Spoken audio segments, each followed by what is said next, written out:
Chapter 14. Old Enemies, New Partners. People who work together will win, whether it be against complex football defenses or the problems of modern society. Vince Lombardi. Enemies no more. Doing the threesome. Hey, don't get too excited about the title. I'm not talking about that kind of threesome. I'm talking about the three-way partnerships that keeps your paychecks coming in every month. And here's what it sounds like. The union contractor, the union, and the rank and file, creating money, security, and opportunity. Each of these three plays a crucial role in the partnership. Each one has to contribute or the partnership breaks down. And here are the key functions. The union contractor finds the work, takes all the financial risk, buys the equipment and materials, signs the union agreements, deals with the owners, agencies, and developers, signs and pays the bills, helps market the partnership, and deals with most of the headaches. The union, they recruit the best workers, invest in ongoing worker training and productivity, operate the dispatch and referral system, represent the workers' best interests, administrate the workers' benefits, and they help market the partnership. And finally, the rank and file. You provide the highest quality end product, maintain and improve the union's reputation, make the contractor the most competitive, and provide the best value for the construction dollar. If any of the partners fail to hold up their end of the bargain, the business model falls apart. Without a competitive union contractor, there's no work. Without the union, there's no recruitment, no training, and no workers. And without the best union workers, the entire union concept becomes meaningless and everything goes non-union. In the old days, labor and management were enemies. Not anymore. Now that we've finally figured out that the best way to prosper is by working with each other instead of being at each other's throats, it's a team dedicated to survival of the fittest. The boss as the bad guy. The contractor's just a rich guy. The contractor's a heartless jerk. The contractor's just the enemy. You've probably heard some of this if you've been on a job site more than a couple years. But as you probably know, the contractor is more and better than that. He was probably a lot like you when he started out. He was ambitious and hardworking, and he was willing to risk it all. Remember, he didn't win the lotto to get where he is. He worked for it. While you're enjoying your morning coffee, he's already worrying about having enough men and materials to get the day's work done. While you're tossing back a cold one after the shift, he's still planning the next day's work. So who is the contractor? He's the guy who had the courage to risk everything. He's the guy who will lose everything if things go bad. He's the guy who has a 3 out of 5 chance of going broke in his first 5 years. He's the only person on the job site whose work always goes home with them. He's the guy whose success your job depends on, tomorrow, next week, next year. He's the guy who's really not so different from you, even if he does have a nicer truck. Contractors, regular guys done good. On a lot of jobs, you never even get to see the contractor or owner, so people get an idea of who he or she is without really knowing them. I'd like to introduce you to some successful union contractors I've known personally. Steve used to work at a Napa auto parts counter. He was the first guy hired by a small contractor. He had a high school education. He spent 20 years working his way up from the field to the office. Now he runs the company. They did $80 million last year. He likes to fish for steelhead. Mike was a high school dropout. Started as a backhoe operator and a part-time drag racer. Still drives a pickup and wears cowboy boots. Has 300 guys in the field. Now he owns the racing team. Dave started out driving a truck and delivering stuff. Has a nice small company with 1 crew. Everybody's like family. They've been together for about 10 years. He almost went broke twice on bad jobs. He's got a bad stomach. MC has had ADD, attention deficit disorder, since he was a kid. Got kicked out of a bunch of schools. Went to work in the field for a big company. Took advantage of every training opportunity that they had. Started his own company, built it up, works in 6 states. Has a nice fishing boat and hates golf. Bob was a long-haired, Harley-riding brawler. He's also the smartest person I've ever met. He put it to work. Ran $30 million jobs while he was in his 20s. Built 2 companies doing more than $100 million each. Believes in union construction more than anyone I've ever met. Joe's a second-generation contractor. Used his money to adopt 15 minority kids and provide emergency shelter for more than 1,000 others over 20 years. Juan came here from Mexico illegally. He's legal now and pays more in taxes than most of us make. On his way up, he almost went broke 3 times. Dave worked on the Alaska pipeline, came home and started his own business, had a bad job and then another, went broke. Not every story has a happy ending. I've known these guys personally for many years. The thing is, there's no one kind of contractor. Nobody gets there without paying some serious dues. Nobody gets there without guts and determination.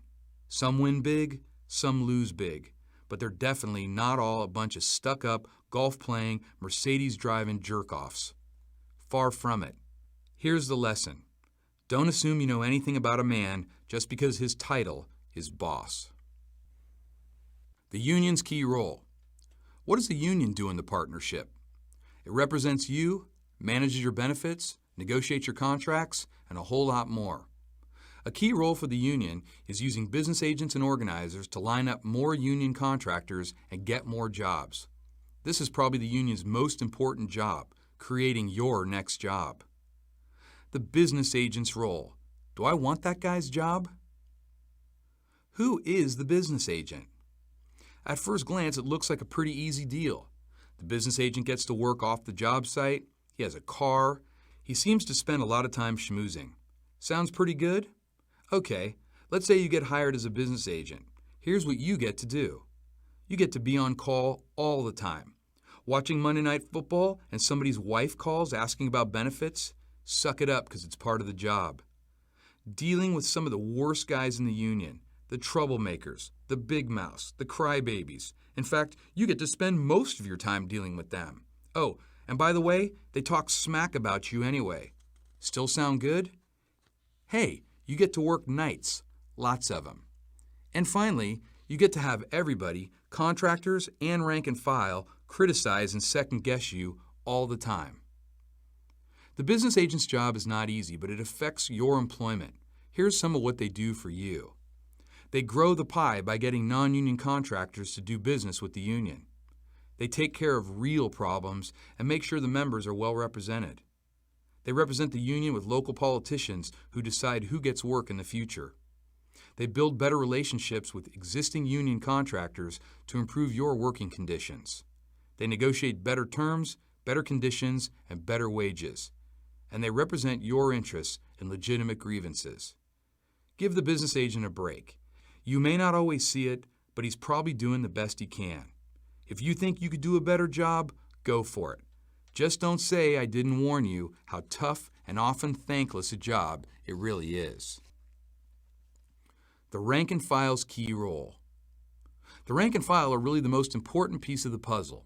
It's up to you every day on the job to demonstrate that the union workforce really is the best value. If we all work together on this, we're all going to get more of what we want and need. Nobody's going to hand it to us on a platter, and that's for sure. Organizing is about growing the pie.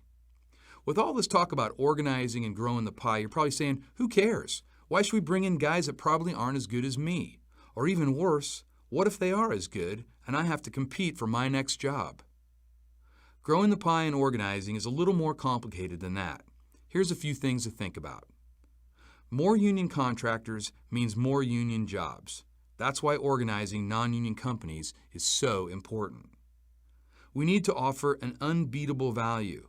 As we talked about before, we have a great product to sell. If we can't provide it, we can't sell it. If we can't sell it, we can't grow. And if we can't grow, we can't ask for what we want from the contractors at the bargaining table. Newly converted non-union workers are not the enemy. Some guys say, hey, this guy's just competing for my job.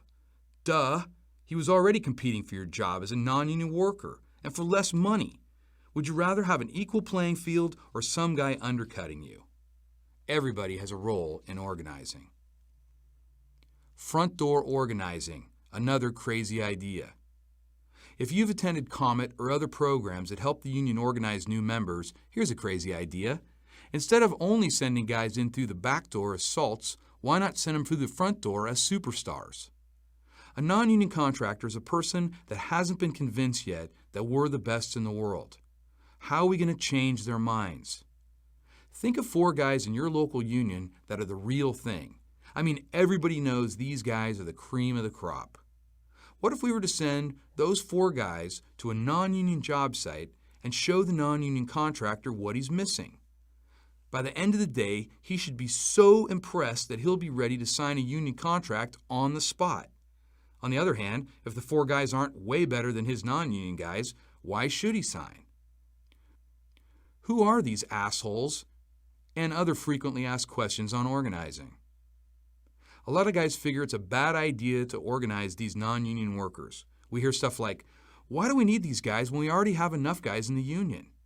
I don't want to compete with these guys for my next job. These guys aren't good enough. They don't belong. These guys didn't have to go through the apprenticeship program like I did. Who are these assholes anyway? Here's a quick economics lesson. If some guy charges less than you do, people are going to want to hire him. Unless you can prove you're that much better, and even then, that lower cost thing is hard to ignore. Bottom line, we can have them on the inside working with us or on the outside working against us. They're going to be doing the work anyway. If they're non-union, they have a cost advantage. Wouldn't you rather be better off with a level playing field instead of running uphill all the time? It's not an easy call, but if we're going to move towards that 90% union market share we talked about earlier, we have to take in 5 to 7 new union members for every existing union member. We need these people if we're going to grow our market and our unions. It's obviously more important to add new contractors. They employ the members and sign the union contracts. But eventually, we're going to need a whole bunch more workers too. Scabs, rats, and other future friends. If I asked you for 2 words that describe non-union contractors and workers, what would they be? Rat and scab, maybe? These are words that have been used for decades. Well, it's true that some contractors are unethical, cheating, lying SOBs. But there's plenty of non-union contractors that aren't. What if we thought of non-union contractors as potential clients instead of rats? We need a little different attitude toward non-union contractors and non-union workers. We can't just look at them as rats, scabs, and competition. We have to look at them, or some of them, as future partners. The non-union contractors are the main target. We need them, and we need them bad. They're a huge opportunity. They're the main way we're going to grow our market. We have to convince them that we represent an outstanding business proposition instead of simply picketing and boycotting them. Unions will have to use every tool possible to get their attention, but as businessmen, they'll always pay attention to bottom line results.